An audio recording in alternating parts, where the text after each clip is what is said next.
कर्पूरगौरं करुणावतारं संसारसारं भुजगेन्द्रहारं सदा वसन्तं हृदयारविन्दे भवं भवानी सहितं नमामि। ओम नमः शिवाय। आप सभी भक्तजनों पर देवादिदेव महादेव भोलेनाथ की असीम कृपा दृष्टि बनी रहे। आज सोमवार के दिन उनकी कथा का श्रवण करना अति फलदायक होता है। तो चलिए बिना देर किए आज के कथा का रसपान करते हैं। पर सर्वप्रथम देवादिदेव महादेव जी के चरणों में अपने ध्यान के जरिए पुष्प चढ़ाकर और फिर कथा का श्रवण करेंगे।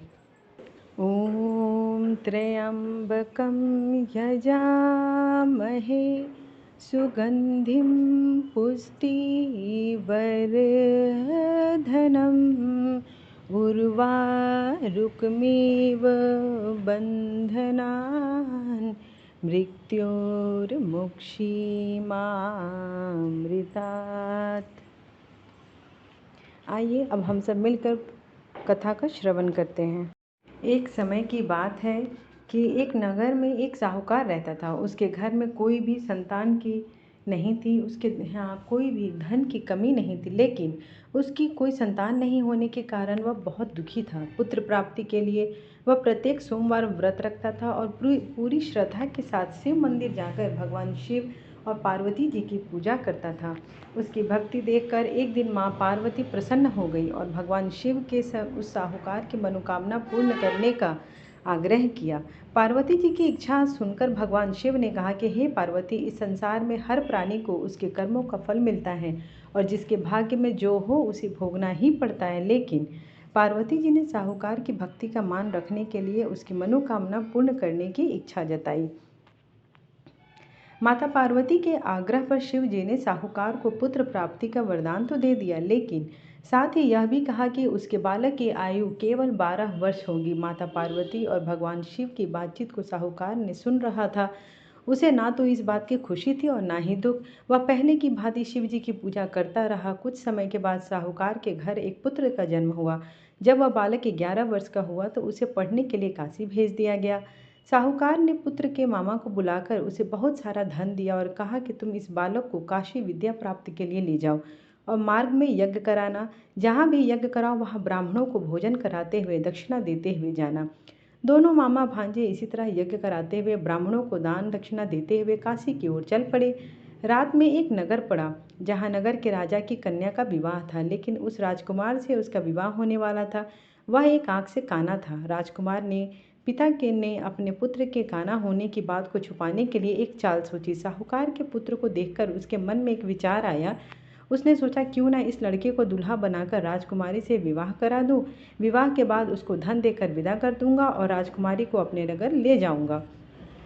लड़के को दूल्हे के वस्त्र पहनाकर राजकुमारी से विवाह करा दिया, लेकिन साहूकार का पुत्र ईमानदार था। उसे यह बात न्याय संगत नहीं लगी। उसने अवसर पाकर राजकुमारी के चुन्नी के पल्ले पर लिखा कि तुम्हारा विवाह तो मेरे साथ हुआ है, लेकिन जिस राजकुमार के संग तुम्हें भेजा जाएगा वह एक आंख से काना है। मैं तो काशी पढ़ने जा रहा हूँ। जब राजकुमारी ने चुन्नी पर लिखी बात पढ़ी तो उसने अपने माता पिता को यह बात बताई। राजा ने अपनी पुत्री को विदा नहीं किया, जिससे बारात वापस चली गई। दूसरी ओर साहूकार का लड़का और उसका मामा काशी पहुँचे और वहाँ जाकर उन्होंने यज्ञ किया। जिस दिन लड़के की आयु 12 साल की हुई उसी दिन यज्ञ रखा गया। लड़के ने अपने मामा से कहा कि मेरी तबीयत कुछ ठीक नहीं है। मामा ने कहा कि तुम अंदर जाकर सो जाओ। शिव जी के वरदान अनुसार कुछ ही देर में उस बालक के प्राण निकल गए। मृत भांजे को देख उसके मामा ने विलाप शुरू किया। संयोगवश उसी समय शिव जी और माता पार्वती उधर से गुजर रहे थे। पार्वती ने भगवान से कहा, स्वामी, मुझे किसी के रोने के स्वर सहन नहीं हो पा रहा। आप इस व्यक्ति के कष्ट को अवश्य दूर करें। जब शिव जी मृत बालक के समीप गए तो वह बोले कि यह उसी साहूकार का पुत्र है जिसने मैंने 12 वर्ष की आयु का वरदान दिया था। अब इसकी आयु पूरी हो चुकी है। लेकिन मातृभाव से विभोर माता पार्वती ने कहा कि हे महादेव, आप इस बालक को और आयु देने की कृपा करें, अन्यथा इसके वियोग में इसके माता पिता भी तड़प कर मर जाएंगे। माता पार्वती के आग्रह पर भगवान शिव ने उस लड़के को जीवित होने का वरदान दिया। शिव जी की कृपा से वह लड़का जीवित हो गया। शिक्षा समाप्त करके लड़का मामा के साथ अपने नगर की ओर चल दिया। दोनों चलते हुए उसी नगर में पहुंचे जहां उसका विवाह हुआ था। उस नगर में भी उन्होंने यज्ञ का आयोजन किया। उस लड़के के ससुर ने उसे पहचान लिया और महल में जाकर उसकी खातिरदारी की और पुत्री को विदा कर दिया। इधर साहूकार और उसकी पत्नी भूखे प्यासे रहकर बेटे की प्रतीक्षा कर रहे थे। उन्होंने प्रण कर रखा था कि यदि उन्हें अपने बेटे की मृत्यु का समाचार मिला तो वह भी प्राण त्याग देंगे, परंतु अपने बेटे के जीवित होने पर समाचार पाकर वह बेहद प्रसन्न हुए। उसी रात भगवान शिव ने व्यापारी के सपने में आकर कहा, हे सृष्टि, मैंने तेरे सोमवार के व्रत करने और व्रत कथा सुनने से प्रसन्न होकर तेरे पुत्र को लंबी आयु प्रदान की है।